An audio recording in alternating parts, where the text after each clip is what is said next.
பாக்கியலட்சுமி சீரியலில் நிதிஷ் கிட்ட நல்லா இனியா மாட்ட போகிறாங்க அப்படின்னு தான் நினைக்கிறேன். ஸோ இன்றைக்கான எபிசோடில் என்ன நடக்குதுன்னா, இனியா வந்து சொல்கிறாங்க, அம்மா நான் நிறைய படிக்கணும்மா, நானே வந்து சொந்த காலில் நின்று சம்பாதிக்கணும் அப்படின்னு சொல்லும்போது, நீ ஏன் குழப்பிக்கிற, இந்த கல்யாணம் கண்டிப்பாக நடக்காது, அம்மாவும் கூட எப்போவுமே சப்போர்ட்டிவாக இருப்பேன், நீ வந்து போட்டு கன்ஃபியூஸ் பண்ணிக்காத இனியா, அந்த கல்யாணத்தை பற்றி நீ யோசிக்காத அப்படின்னு பாக்யா ரொம்ப சப்போர்ட்டாக பேசுகிறாங்க. அதே மாதிரி நம்ம எழிலும் அதே மாதிரி தான், பாக்யா நீ இனியா உனக்கு என்ன பிடிக்குதோ நீ அதை செய் அப்படிங்கிற மாதிரி சொல்லிட்டுருக்காரு.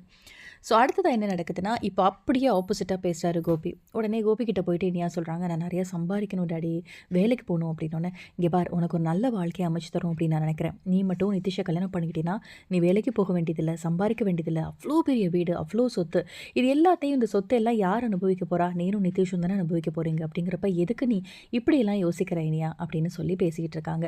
இருந்தாலும் இனியாவுக்கு கொஞ்சம் கூட இதில் விருப்பமே இல்லை.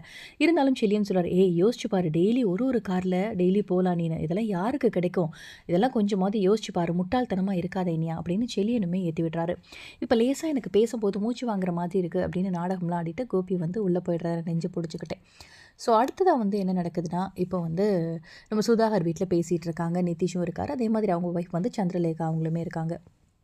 அப்போது என்ன உனக்கும் உன் தம்பிக்கும் என்ன சண்டை அப்படின்னு சொல்லிட்டு சுதாகர் வந்து ஒய்ஃபை கேட்க, உடனே அவங்க வந்து சந்திரலேகா சொல்கிறாங்க, இந்த மாதிரி என் பையனுக்கு வந்து 6 பொண்ணு என் தம்பி கொண்டு வந்தான், அந்த 6 பொண்ணும் நல்லாவே இல்லையா, அதை விட இனியா வந்து ரொம்ப பெட்டராக இருக்கால என்ன அப்படின்னு சொல்லி கேட்கும்போது, உடனே வந்து நிதிஷ் வந்து சொல்கிறாரு, அதனால் இல்லை டேடிக்கு ஹோட்டல் வேணும், அதனால் என்னை வந்து இனியாவுக்கு கல்யாணம் பண்ணி கொடுக்கணும்னு சொல்லிட்டு நினைக்கிறாரு அப்படின்னு. உடனே அந்த குடும்பத்தில் என்ன அப்படி என்ன பெருசாக இருக்குது அப்படின்னோட, வசதி அந்தளவுக்கு இல்லைல்ல அப்படின்னு சொல்லும்போது, வசதி இல்லை, நான் நினச்ச மாதிரி எனக்கு அந்த இடத்துல ஹோட்டல் வேணும், இப்போ தரமாட்டேன் அப்படின்னு பாக்யா ரொம்ப ஓவராக பேசிட்டாங்க. எவ்வளோ காசு கேட்டிருந்தாலும் பாக்யாட்ட கொடுத்துருப்பேன், இப்போ இனியாவை கல்யாணம் பண்ணால் அந்த இடத்த எனக்கு கொடுத்து தானே ஆகணும், வேறு வழியே இல்லைல்ல அப்படின்னு சொல்லிட்டு ஒரு பக்கம் வந்து சுதாகர் பேசுகிறாரு. அது மட்டும் இல்லை, சார் மேலே ட்ரக் கேஸ் கூட இருக்குது தெரியுமா, ஜெயிலுக்கு போயிட்டு வந்தவர், அதுக்காக இதுக்கு இனியாவை பேசணும் அப்படின்னு வந்து சந்திரலேகா அவங்க கேட்கும்போது, உடனே சுதாகர் சொல்கிறாரு, நம்ம சரௌண்டிங்கில் இருக்க நிறைய பேருக்கு தெரியும் இந்த மாதிரி ட்ரக் கேஸில் இவன் உள்ளே போயிட்டு வந்திருக்கான்னு, ஆனால் பாக்யா குடும்பத்தில் விசாரிக்க மாட்டாங்க, ஏன் நம்ம வசதியான குடும்பம் அப்படின்னு அந்தளவுக்கு நம்மளை விசாரிக்கல,